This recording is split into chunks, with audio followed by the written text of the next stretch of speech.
এই দেখো আজকে আমি মাটির হাঁড়িতে রান্না করব। তো তার জন্য মাটির হাঁড়িতে আমি তেল দিয়ে দিলাম।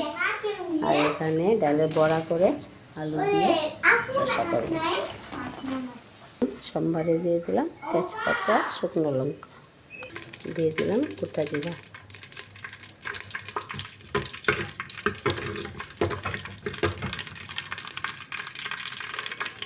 দিয়ে দিলাম আলুগুলা,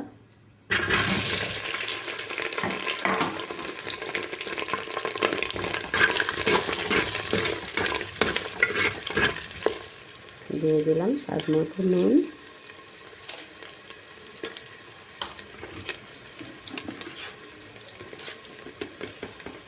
দিয়ে দিলাম হলুদ গুঁড়ো,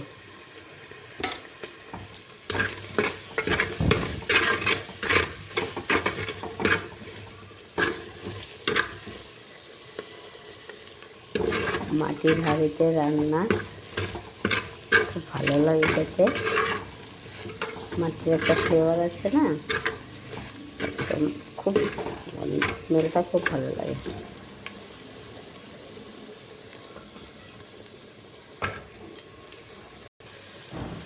দিয়ে দিলাম মশলাগুলো,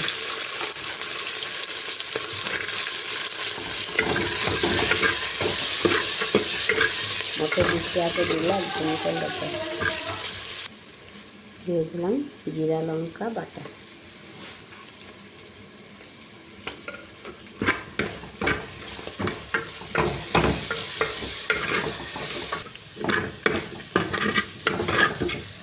মশলা কষানো হয়ে গেল।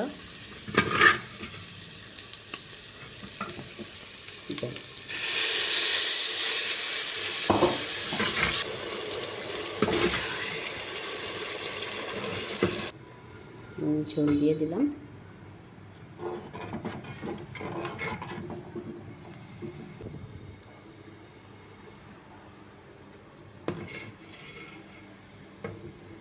দিয়ে দিলাম ভেজে রাখা ডালের বড়া।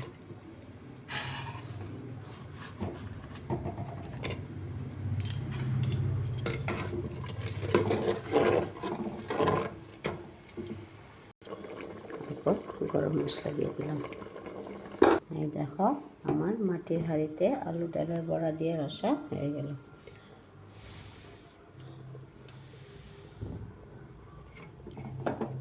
এখন নামিয়ে দেব।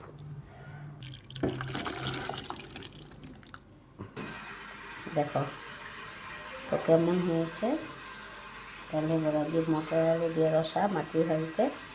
যদি ভালো লাগে লাইক শেয়ার কমেন্ট করে দেবে, আর তোমরাও এইভাবে রান্না করে খেয়ে দেবে। কথা বলো।